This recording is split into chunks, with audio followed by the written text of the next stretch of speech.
Good afternoon. I'm Violet Zariello, Marketing Manager at American Experience, PBS's flagship and longest running history series. Past Forward, Conversations with American Experience is our monthly virtual conversation series where we discuss the enduring themes explored in our films with historians and experts. Today's Past Forward conversation explores access, availability, and conflicts around clean water in the United States. It is inspired in part by our new documentary, Flood in the Desert, which is now available to stream on our website and the PBS video app. Flood in the Desert explores the 1928 collapse of the St. Francis Dam. A colossal engineering and human failure, the dam was built by William Mulholland, a self-taught engineer who ensured the growth of Los Angeles by bringing the city water via aqueduct years earlier. The dam's collapse killed more than 400 people and destroyed millions of dollars of property. In today's conversation, our guests will discuss how our historic water policies led to inequity, the intense conflicts over water already brewing, and ways that we can move forward with more sustainable strategies before we run out of our most precious natural resource. As always, this is meant to be an interactive conversation. I invite you to write questions in the live chat and we'll answer as many as possible during the discussion. Before we begin, I'd like to acknowledge our corporate sponsor, Liberty Mutual Insurance. I'd also like to acknowledge the Alfred P. Sloan Foundation, the Yawkey Foundation, members of the Better Angels Society, the Robert David Lyon Gardner Foundation, the Documentary Investment Group, the Corporation for Public Broadcasting, PBS, our home station GBH, and of course, viewers like you. Now, it's my privilege to introduce our panel for this conversation. Peter Gleick is a scientist and communicator on global water and climate issues. He co-founded the Pacific Institute, an independent, non-governmental organization addressing the connections between the environment and global sustainability. He has received the MacArthur Genius Fellowship, the U.S. Water Prize, and the Carl Sagan Prize for Science Popularization. Mami Hara is CEO of the U.S. Water Alliance, a national nonprofit organization advancing policies and programs that build a sustainable water future for all. She has over 3 decades of experience in land and water management in both the public and private sectors, and has guided the planning and implementation of award-winning green infrastructure, economic development, and waterfront programs across the United States. Our moderator, Jessica Marie Johnson, is an assistant professor of history at the Johns Hopkins University. Thank you again, and please enjoy the conversation. Thank you, Violet. Welcome, Peter and Mami. It's great to be with you today. We are going to talk about access, about conflicts around clean water, availability of water in the United States. So we know water is our most precious natural resource. We need it to survive. We also hopefully are going to learn a little bit and know a little bit more about whether we're running out of it and how and who Americans have access to clean and safe water today. So it's not a new problem, but it's getting worse as climate change intensifies. And today we're going to explore how we got into this mess and who is disadvantaged by water scarcity and how we can move together before we run out. So to begin, we're going to start with the basics. For many Americans, myself included, we just turn on the faucet, water comes out, and we don't give it much thought. But for both of you, where does our water come from and who manages it? Maybe Peter, you want to start? Sure. Well, thank you, Jessica and Mami. It's great to be here with both of you. So it's true. Most of us, we wake up in the morning, we turn on our taps, magic, wonderful, clean, cheap water comes out for most of us, and we have no idea where it comes from. Somewhere it's raining, we know, and somewhere in between, there is a smart, sophisticated water system that has been built to provide us with the clean, safe water that we all want. We have reservoirs that collect water. We have water treatment plants that treat the water before it's delivered.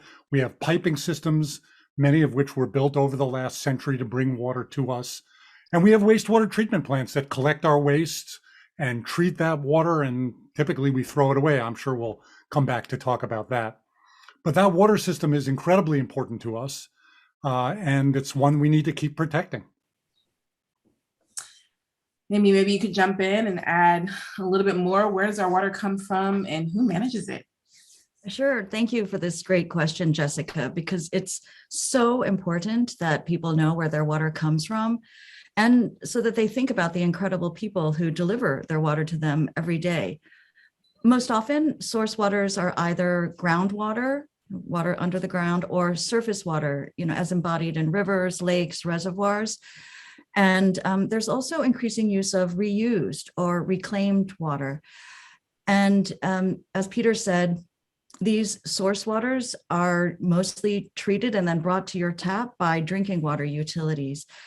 And the work that they have to do in order to deliver it safely to you is related to the quality of the source waters, the availability of the source waters, the distances and methods of conveyance needed, and other variables. And, Peter mentioned that the majority of processes in use today employ built structures like pipes and dams, but there is also growing interest in nature-based solutions and other types of innovations. And so, one last thing that I just will note that water management in the US, Peter mentioned drinking water, wastewater, stormwater, that tends to be regulated and managed in rather siloed approaches, which can really lead us to miss more holistic and integrated approaches that can be better for our environment and for our communities. So this is, incredibly important, and it all has a history, right? A history of how we've managed and moved water, even though we maybe take it for granted today. So Peter, how were some of those decisions made about water management as the U.S. expanded west? Who was making those decisions? We've got aqueducts, we've got dams, we've got built environment, and how do those early decisions affect how water is managed today? Sure. So as Mami pointed out, everybody's water system is a little bit different. It depends on where your water comes from, the kind of utility that's there to manage it and to build the infrastructure that delivers that water. The biggest challenges, I guess, we have, although we have challenges around the country associated with water, are really in the West, where it's much drier. It's much more arid in the Western US. The water system's developed in a different way than in the East, where it's much more humid and there's more water availability. And in the West, again, we have a sort of a mishmash of federal agencies that built a lot of the very big dams on the rivers in the West and the big irrigation systems. We have state systems that manage water as well. In California, for example, there's the State Water Project that moves water from where we get it in the mountains to the coastal cities and the farms that need it. We have local water districts that manage local water resources. And on top of this infrastructure, there's an equally complicated set of laws and institutions and water rights that have complicated the situation that faces us around the world today, around the US and around the world, both. We have water rights that are given out to farmers a long time ago, and there's a lot of controversy about that now as scarcity gets worse and worse. So these are some of the factors that we deal with the diverse water systems we have in the country.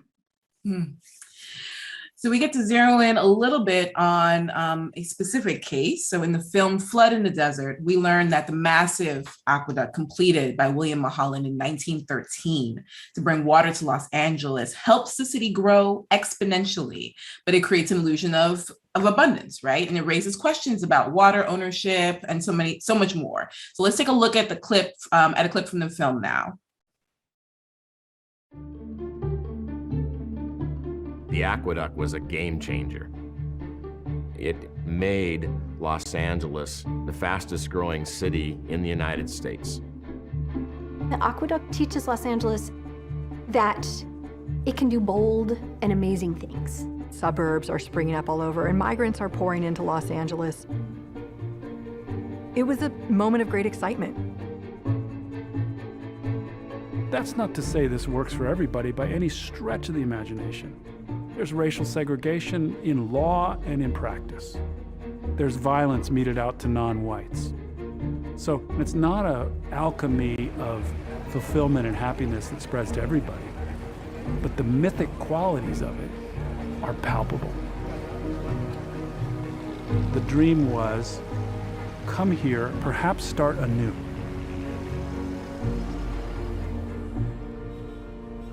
But as Los Angeles boomed, Southern California was drying up.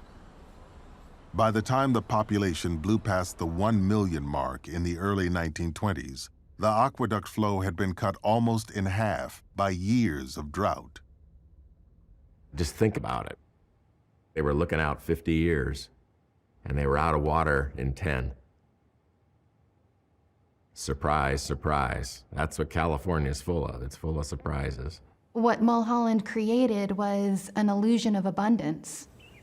And so the people of the city of Los Angeles keep using more water instead of responding to drought conditions. There are lawns everywhere.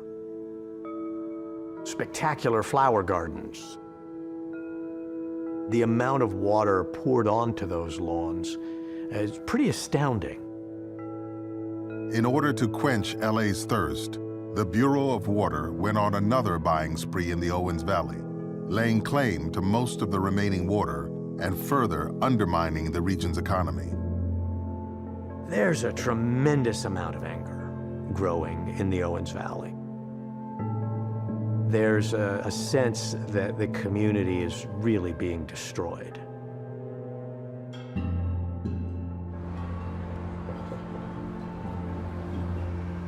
To see this distant city turning into a glamorous metropolis and using their water must have been incredibly frustrating. Arrogance absolutely plays a big role. There is a lot of resentment that is driven by the decisions and the attitudes of people like Mulholland. The farmers in the Owens River Valley weren't perceived as equal citizens. They are imperial subjects.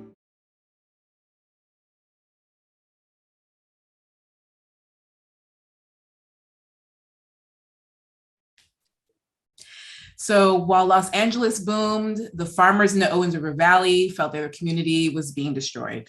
Ironically, these are the same settlers who displaced the Paiute people, the native inhabitants of the Owens Valley territory, and had used the same water to irrigate their crops. Different communities, all depended on the same water supply, and shifting power dynamics determined who had access to it. Mami, can you talk about centering communities and the people who live in them in any approach to water management? This is another amazing question. Centering community, especially those who are least served and most aggrieved, is critical.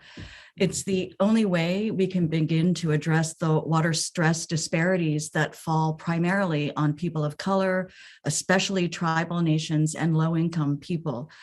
And we at the U.S. Water Alliance believe that water equity should be a leading principle in water management and occurs when all communities have three kind of basic conditions: that they have access to safe, clean, affordable drinking water and wastewater services, that they share in the economic, social, and environmental benefits of water systems, the return should come to them directly, and are resilient in the face of floods, drought, and other climate risks. I could go on and on, about the various facets of this, but I'll just leave it there for now. I mean, these are really important points and help kind of give some structure for how, things can move forward. And to go along in that same line, there's also kind of individual level to this. I mean, how much, Peter, does the average American use today? Like, how much water do we actually need? And even beyond individuals, like, how else is water being used? Yeah, so let me just add a quick comment to Mami's thought there. The video and the documentary as a whole, which I recommend the audience watch if you haven't, really is a microcosm of the story of the development of water in the US. Los Angeles would never have grown to be the city it is now if they hadn't invested a huge amount of money and effort to ultimately take somebody else's water and to bring it to Los Angeles. And that story was repeated throughout the West. We have moved water from the communities where it existed, from the environmental conditions and situations where it existed, to where humans now have taken it. And that's part of the challenge that faces us in the coming years. In terms of how much we all use, of course, it sort of depends on what you measure. Those of us in our homes use perhaps, and these numbers may seem large to you, but each of us uses 40 or 50 or 60 gallons per person per day for the showers, the dishwasher, the washing machines, the toilet flushes, the drinking that we use. That's sort of an average number. It turns out we use a lot more for those of us who have outdoor gardens or landscapes. In the West, we have these ridiculous lawns that we brought from the East that are very water intensive, and a lot of our personal water use in the West actually goes to outdoor landscaping. But then there's also water that's associated with the food that is grown for us. There's water that industry uses to produce the goods and services that we want. If you add all of those things up, each of us is really responsible for a very large footprint of water use around the country. You know, this is really striking to hear, especially in the face of what we know, or what we're going to hear a little bit more about, how the American Southwest is currently experiencing this mega drought, right? So the past 20 years have been the driest in the region. In the past 1,200 years, those are huge, huge numbers and huge, huge time spans. So maybe could you say a little bit, Peter, about what this means and how scientists are measuring dryness in the region, implications? Sure. So one of the challenges we face with water, of course, is there enough water for us to do the things we want to do? And as Mami pointed out, and protect the environment that also needs that water that we've taken away from for so many years. We have wet years and we have dry years. There's natural hydrology around the world. So droughts and floods are sort of a natural part of the situation. We build reservoirs so we can store water in wet years to use it during droughts. We build levees and flood protection so that when we do get those natural floods, we're somewhat protected. But as you said, Jessica, at the very beginning, we're now experiencing climate change. Human-caused climate change is a reality. We know that some of the worst impacts of climate change are already showing themselves as impacts on our water system. And in the Western US right now, we're experiencing what's being called a mega drought, the driest 20 years so far in the last 20 or 22 years. In the last 1,200 years, again, Jessica, as you said, those numbers are sort of hard to even comprehend, but we're in a mega drought. The reservoirs are running dry. The rivers are drying up. The salmon are dying. There's not enough water to do all of the things that we want to do. And we know that this current drought, unfortunately, has been worsened by human-caused climate change. I mean, can you, let's add some texture to that, right? You know, like how concerned should we be about the drying up of our supply? So like how many major reservoirs supply our water? How many of them are running low? Should we be concerned about our dams? Like help us get put our fingers on, you know, where we should be worried. Sure. So we have thousands of reservoirs around the country, and especially in the West, which is particularly arid, we've invested billions of dollars over the years, the federal government, state governments, local governments, in building more and more dams and reservoirs, sort of precisely for this reason, to store water in wet years so we can use it during dry years. All of the major reservoirs in the West now, on the Colorado River in California, are low. They're much lower than they've ever been historically. The rivers the dams on the Colorado River are as low as they've been since they were built more than half a century ago. We're not going to run out of water. What's happening is we're increasingly faced with difficult choices about what to spend the limited water that we have doing. We're going to have to make hard choices about agriculture. We're going to have to make hard choices, or maybe not so hard in my opinion, about getting rid of those lawns that we should never have put in the first place. There will always be water for drinking. There will always be water for basic needs, although as I hope we talk about a little bit later, not in every community so far. But we're going to have to make some hard choices as these droughts continue. Mami, can we move this to the East Coast and think about water stresses there? How is this impacting the other side of the country? Sure. I would say not just the East Coast, but all regions in the US are experiencing climate-driven water stresses. And they're also seeing at the same time that their current water management systems and approaches aren't meeting the range of challenges that they face. So, additional stress, inadequate systems. And so the East is seeing more frequent and more intense rains and flooding. But it's also vulnerable in other periods of little rain as well. So, we could go into detail for every region, but throughout our country, we're seeing a very dynamic and interwoven set of impacts that are caused by water stress, like shifting economies, shifting populations, and shifting production, increasing conflict, and also very costly disasters. And so whether you're reading about something that's happening on another coast or not, it is going to touch you at some point. And I hope someone asks a question about that, because it seems like that would be, if you think of some of the kind of major issues we're faced with, I wonder how many of them come down to water pressure, water stress.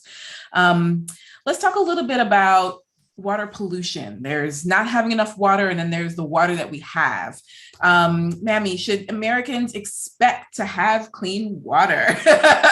Do they? How much of our water is contaminated, and are some communities more impacted than others? Such a great question. Again, access to clean water is essential, right? We all know that. It's fundamental to human health and all of our ways of life. So yes, we should expect it, but we should also not take it for granted. This requires our engagement. And, there are places that don't trust that they will have access to clean water. If you think about Flint and other places, trust has been lost, not just there, but, the reputational harm that's done to water systems is significant. But it's important for most folks to know that it's estimated that over 99% of the people in this country have tap water that meets federal regulatory requirements. And that's a big deal, right?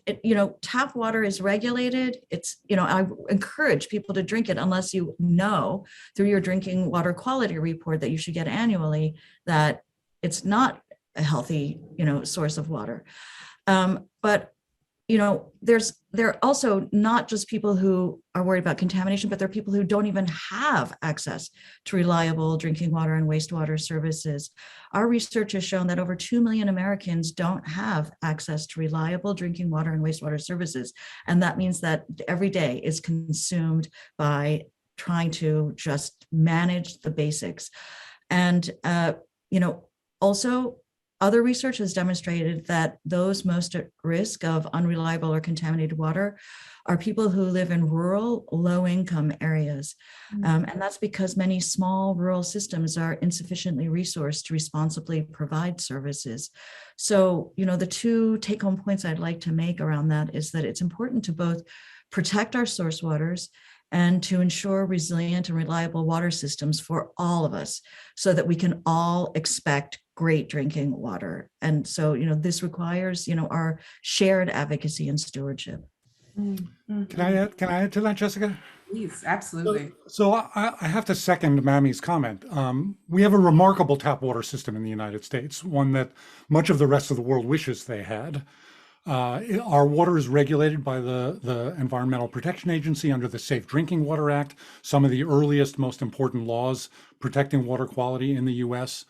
But sometimes there are problems. And when we see a problem in our tap water, the water utilities are required to tell us right away. And so we get these notices there, you see them in the newspaper, they have to adjust their water system. Sometimes people have to not drink their tap water for a short period of time while it's being corrected. And so it's relatively easy to lose trust in a water system, and it's hard to build it. And so we have to keep, again, as Mami said, we have to keep investing in our water system. We have to keep maintaining it and updating it. We have to fix problems like Flint, Michigan, where it was not properly managed and not properly regulated, where there were old systems that we hadn't invested in. And there are, again, communities in the US, as Mami says, that do not have access to safe water. The Central Valley of California, many of the farm worker communities don't have access to safe water. Work the Pacific Institute, my institute, has done to quantify and understand those communities at risk. So we have a great tap water system, but it's not available to everyone. And we really need to continue that investment in infrastructure, water infrastructure, that's so critical for us all. I mean, thinking about how critical this question is of infrastructure, of instability around clean water access. Peter, could you talk a little bit about threats to national security we might face, as well as like how this interfaces with impact of climate change on all of these questions, please? Yeah. Sure. So we've been talking about scarcity and infrastructure and delivery of safe drinking water. Water is, of course, a huge topic. It deals with everything that we care about: ecosystems, food production, industrial production, human health.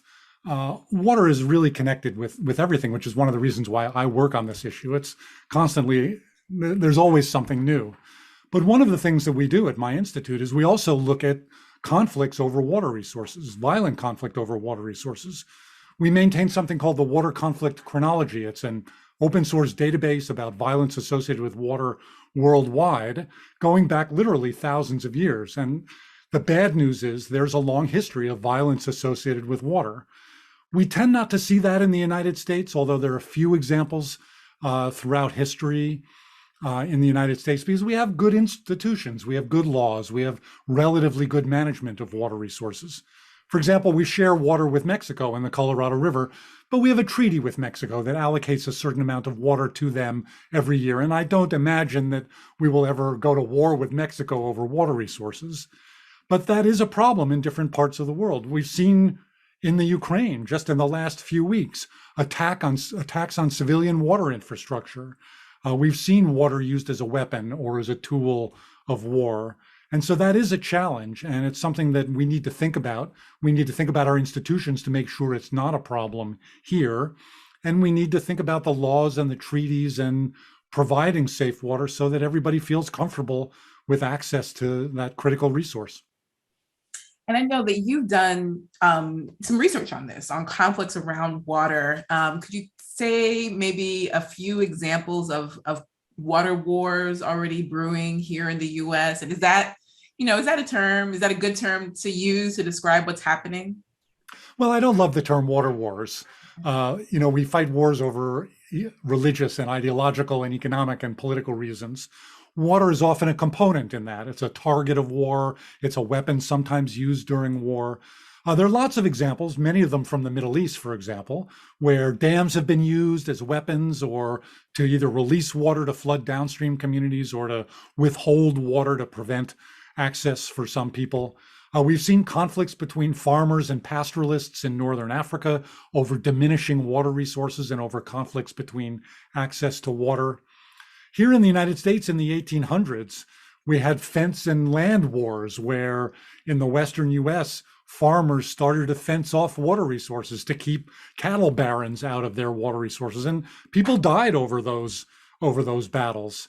We've mostly resolved those legally and institutionally, but those are the kinds of conflicts that we see arising over water resources. I mean, water has no borders. So how can we more effectively co-manage and share resources, given that we, as we've described, we have these multiple levels of interests, of control, of infrastructure? How can we do this and avoid further conflicts?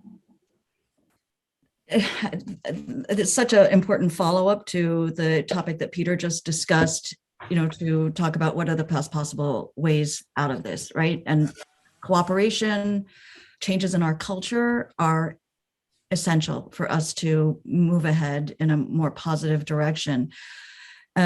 We believe very strongly in what we call one water approaches, integrated holistic management and regulation that also centers the principles of water equity. The current approaches of just chasing regulatory endpoints and with kind of single purpose infrastructure is too costly and ineffective in really addressing the scale and range of problems that we have at hand. It's also related to the who, right? Inclusion in decision making is essential. No more of the kind of engineer gods like your video illustrated so starkly the impacts of.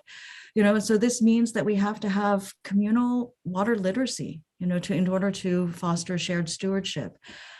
In terms of the what, community-driven local and regional partnerships will be needed to reduce conflicts and risks.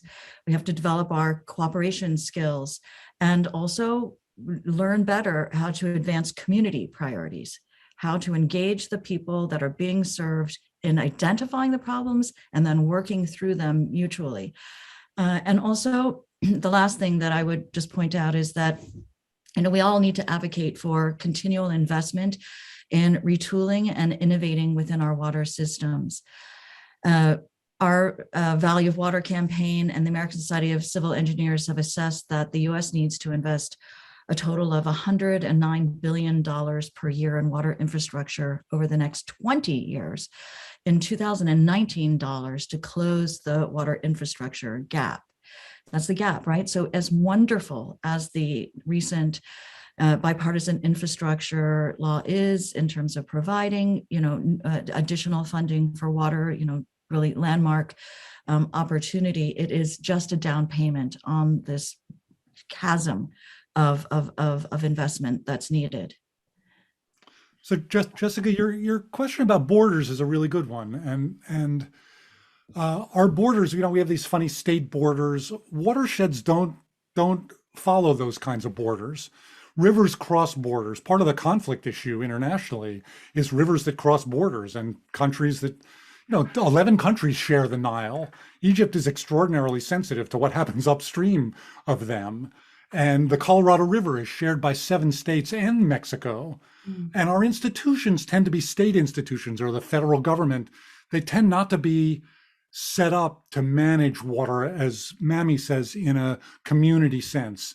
It's time to bring our institutions from the 20th century into the 21st century, and centering communities around these watersheds is going to be a critical part of that.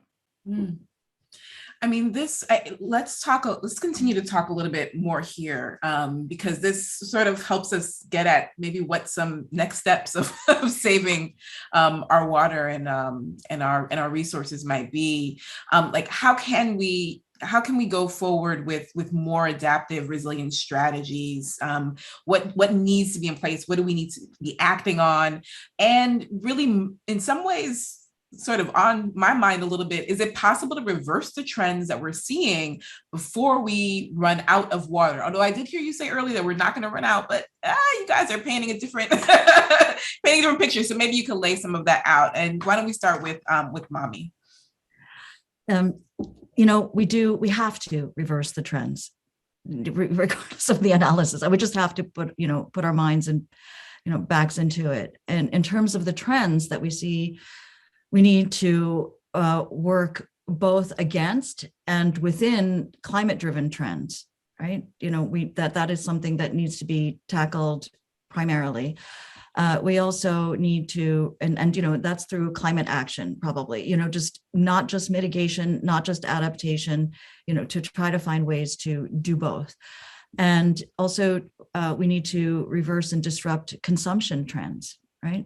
Just as Peter talked about, the kind of waste that happens around landscapes, artificially placed landscapes. We need to address our over-reliance on single-purpose infrastructure, and also the huge gaps in community engagement on water issues.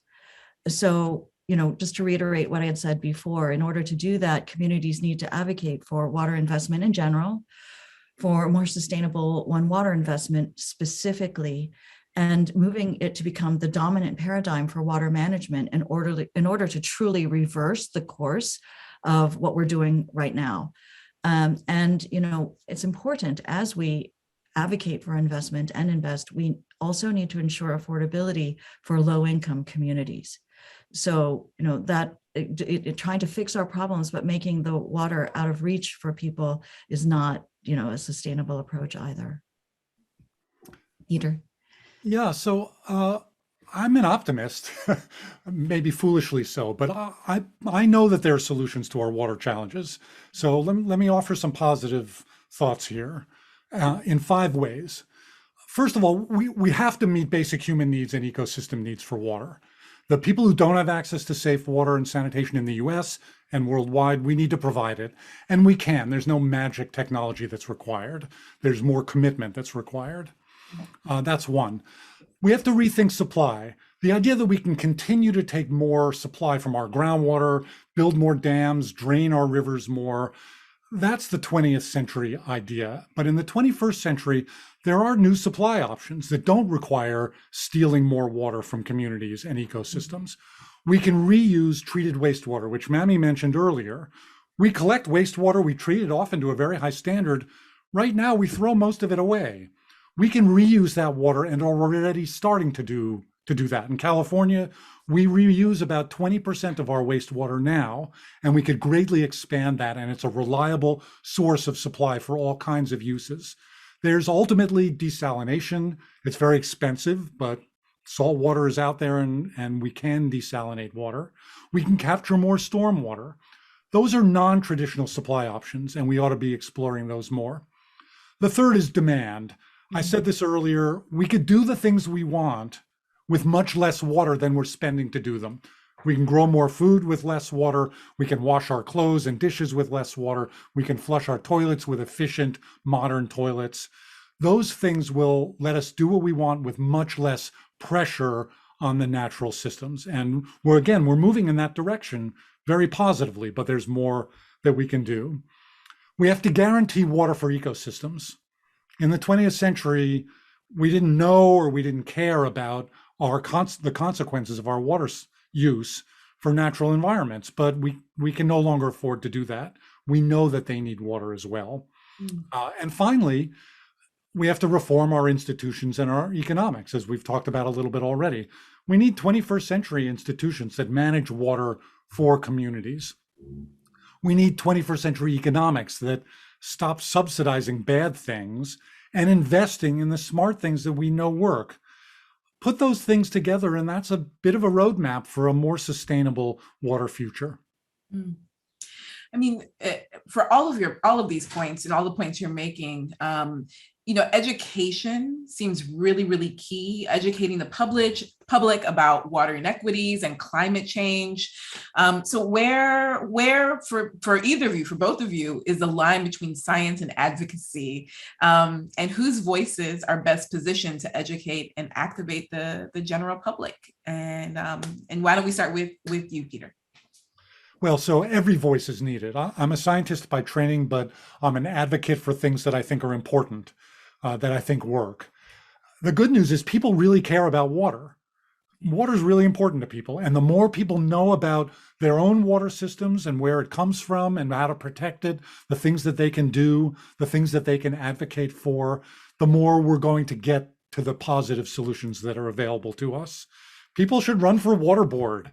A local water board. People should vote for candidates who pay attention to water.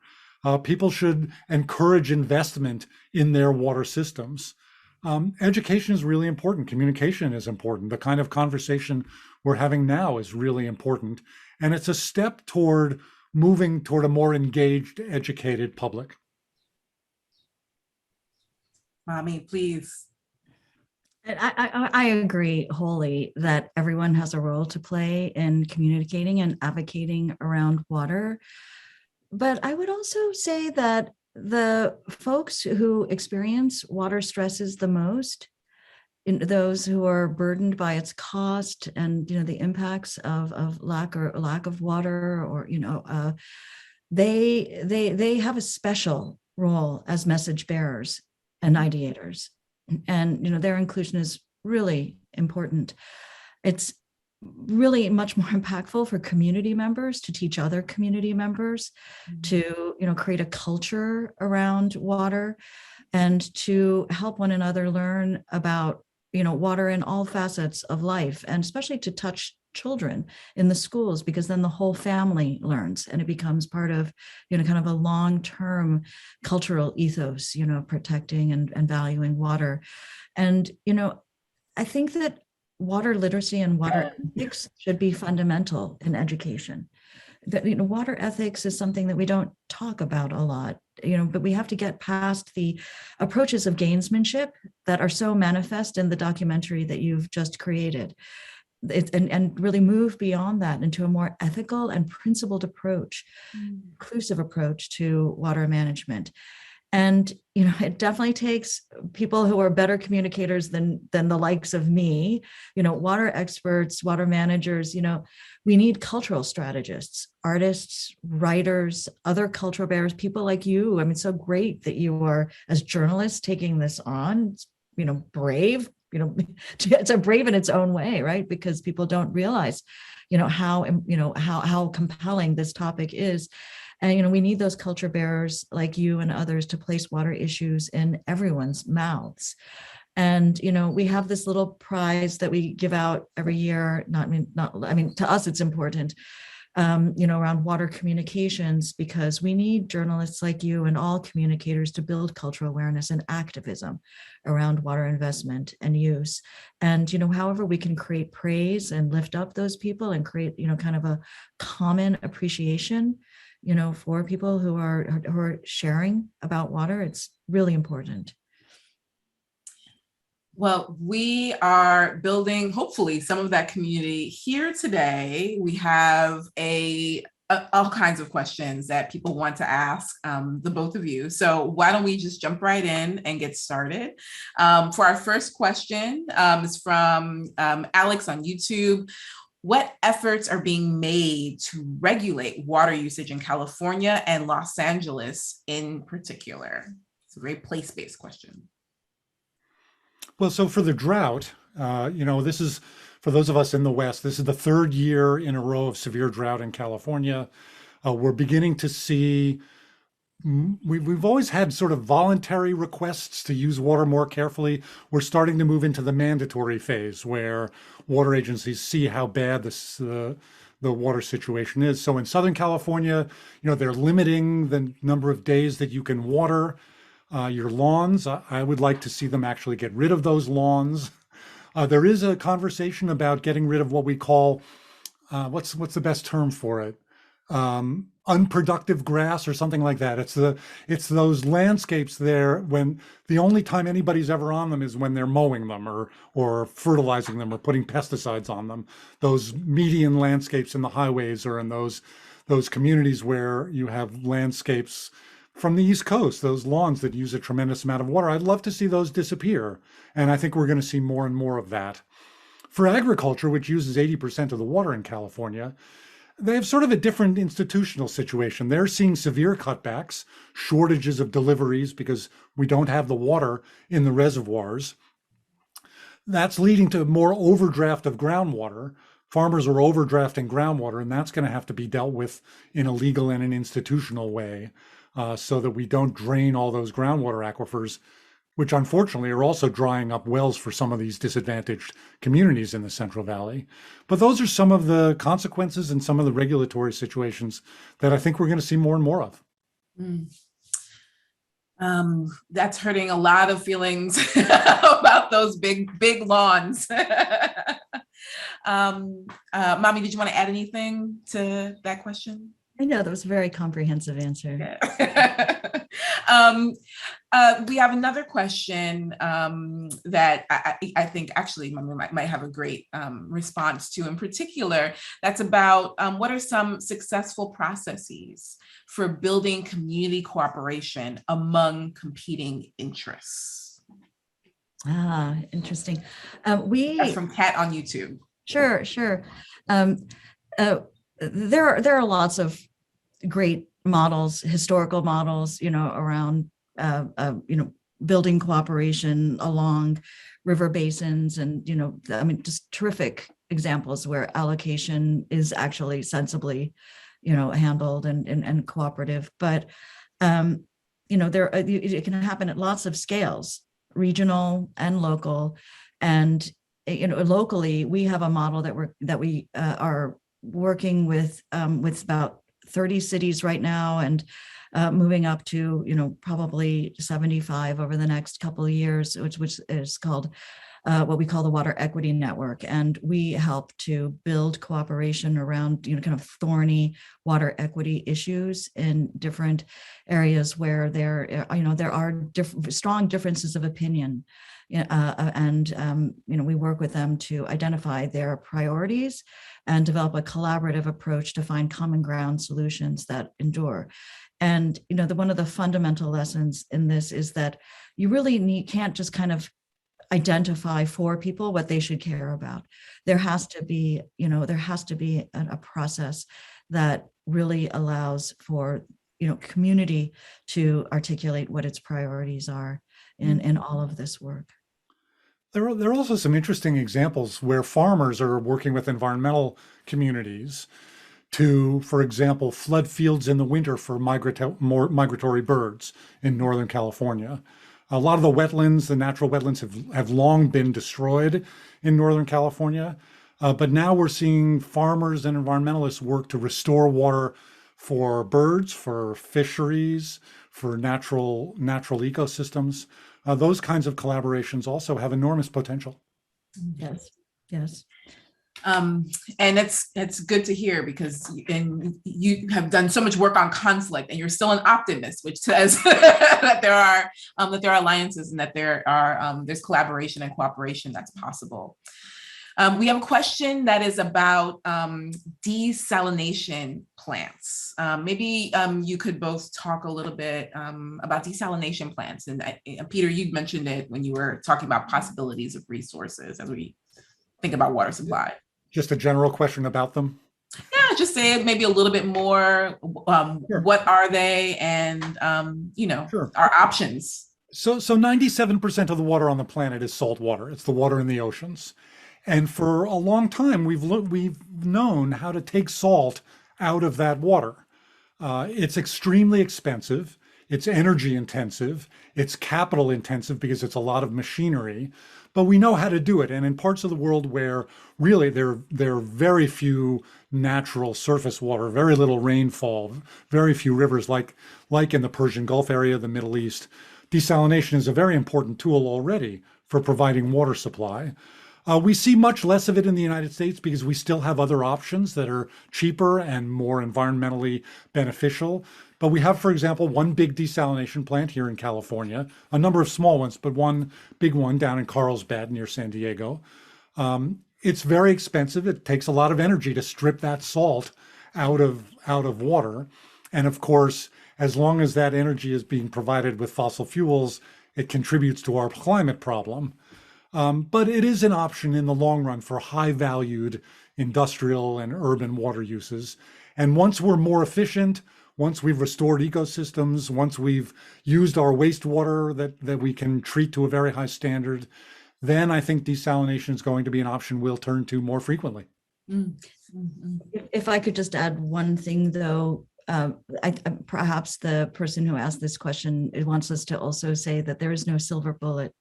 There are no technological, single engineering feats that are just going to miraculously fix everything, and that we have to have community-facing, nature-based, solutions, other kinds of investments that really manage water holistically, and before we start to just rely on, very energy-intensive, expensive, and mechanical approaches for obtaining water. We have a question that gets a little bit into some of these concerns about cost and who bears the cost. So Doris on YouTube asks, does privatization of water bear greater costs than municipalized water delivery? It can. The model for private water can sometimes be very capital intensive, depending on the nature of how the company, decides to manage the water. It's not a foregone conclusion, though, that it's about the expense, right? But there's a balance of considerations around the kinds of community benefits and community, facing work that you want to take on, and, the kinds of, what you want to achieve with all of your investments, basically, versus, how you, and also inclusion and decision making. Private companies tend to be less beholden to public constituencies.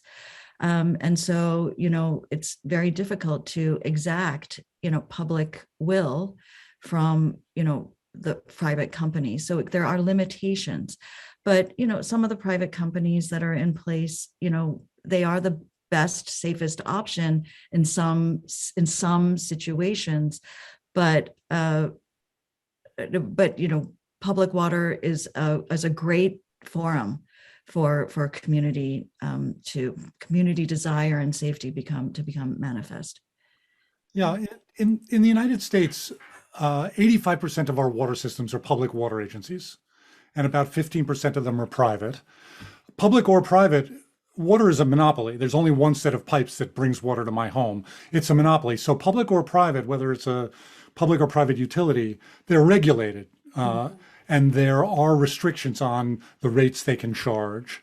But we did a series of studies at the Pacific Institute, my institute, a few years ago, looking at public versus private water systems.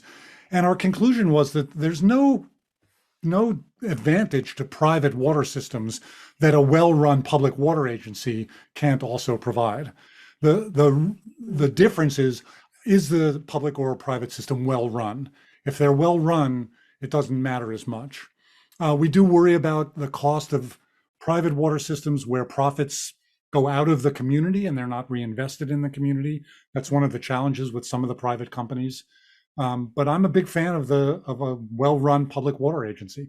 Yeah, having been part of two different public water agencies, I really have to just say that people don't realize how committed, hardworking, and sometimes visionary those public servants can be. I agree completely. We have another question that, also gets us into, in some ways, this public-private question, which I feel like the audience is very interested in. So the question is, Laura on YouTube asks, are bottled water corporations still being allowed to withdraw from municipal water sources without restrictions? But again, this is the tension, right? Like private control, ease, efficiency, public control, ease, efficiency. Maybe you could talk a little bit about some of those tensions, as well as that specific case in that question. Yeah, I wrote a book about bottled water a few years ago called Bottled and Sold, the story behind our obsession with bottled water.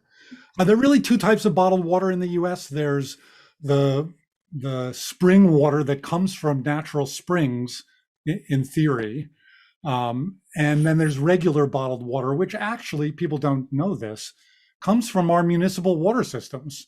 Almost all of the all of the bottled water that people buy, the Dasani and Aquafinas that are sold by Coke and Pepsi, come from bottled water plants that draw their water from our municipal systems. Already that water is perfectly good to drink, and sometimes they reprocess it, but then they sell it back to us at thousands of times, literally thousands of times more expensive, the cost of that municipal water. So bottled water in an emergency, sure. Bottled water is a day-to-day option. Understand what you're getting and what you're paying for. There are so many problems associated with bottled water, not just because of the unregulated nature, of the water in those bottles, the kind of health impacts from the water sitting in a plastic bottle, sometimes in heat, just not just what happens to you, physically, but potentially, but also the enormous waste of energy and resources, and the waste that goes into our into landfills, often into the ocean. It is a huge source of ocean pollution, and people really should only use bottled water in extreme emergencies. It's something that we lived without for a long time. Maybe this should be the next American Experience documentary. Absolutely. It was a huge issue that we worked on for years at Seattle Public Utilities, and there's just not enough responsibility around this issue. There is a question that I kind of want to bring into one question into two, and I will say both of your names, apologies to you both. Down on Facebook asks, are cities and suburbs coming to the point where they will outlaw grass lawns? But I wonder if you could say a few thoughts on that alongside Aaron on YouTube's question about whether individual actions actually are enough to make an impact on these issues. So compared to changes that impact large businesses and industry, are we too small to put a dent in this? So I'll tackle them quickly, I guess. So I do believe in the West, we are moving to an era where the lawn is going to disappear. Las Vegas is already getting rid of this unproductive, unused landscaping because it takes so much water. Los Angeles is having that conversation. And everybody should know that you can have a beautiful garden without a lawn that's much more natural and uses much less water and saves you money at the same time. So I think the Western lawn is going to slowly, not quickly enough for me, but slowly disappear. Maybe Mami, if you want to address that. I don't know about outlaw. I don't think that's the approach that would necessarily happen. Just water restrictions in and of themselves could, will make lawns wither away. What was the second part of your question, Jessica? I think it comes down to, are our individual actions really going to kind of put a dent in the...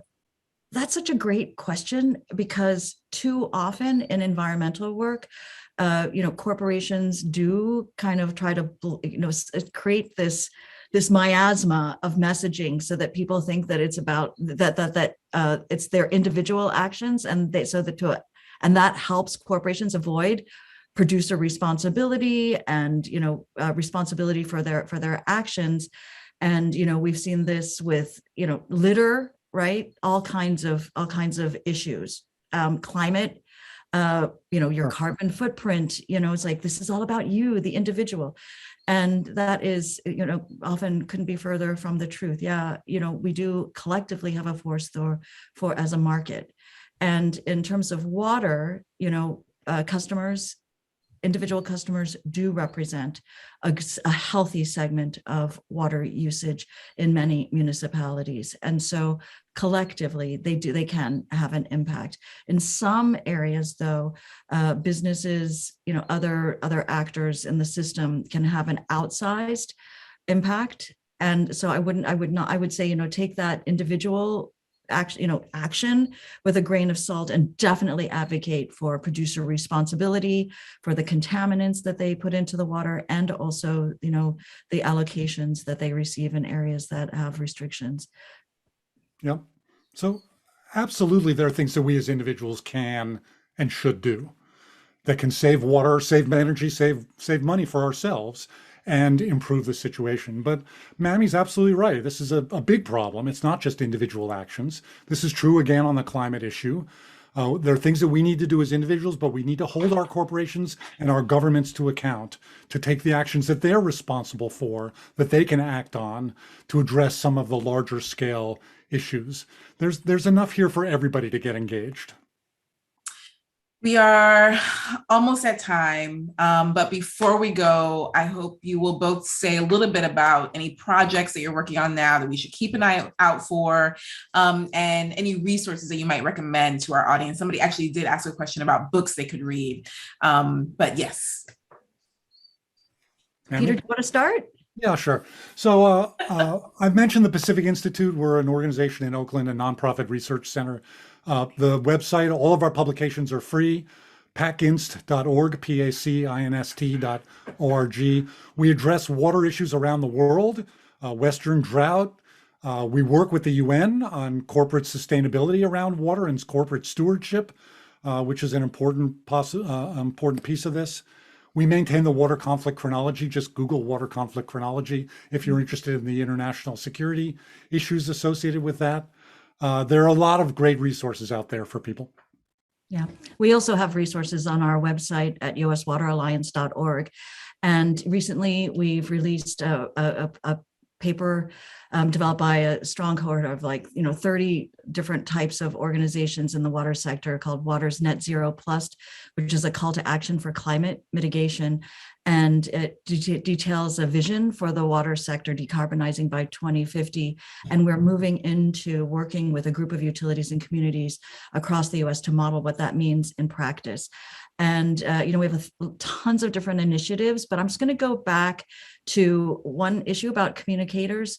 The Alliance has an artists program, and we are currently working with the hip hop artist Benny Starr. We have lots of other ambitions to bring in culture bearers into this work, and hope to collaborate with so many people who are listening in so that they can also take up the mantle of advocacy for water. This has been amazing. Mami, Peter, thank you both for joining us today, and I'll pass it back to Violet for closing remarks. Thank you. Thank you for joining us today for this conversation exploring availability and access to clean water. Blood in the Desert is now available to stream in full on our website and in the PBS video app. You can watch our Pass Forward conversations anytime on our YouTube channel or on our website. And if you liked what you saw today, please subscribe to our YouTube channel and sign up for our events newsletter. You'll be the first to know about new conversations, including our next one examining what pandemic movies, TV shows, and books get right and wrong about real pandemics. Thanks again for joining us.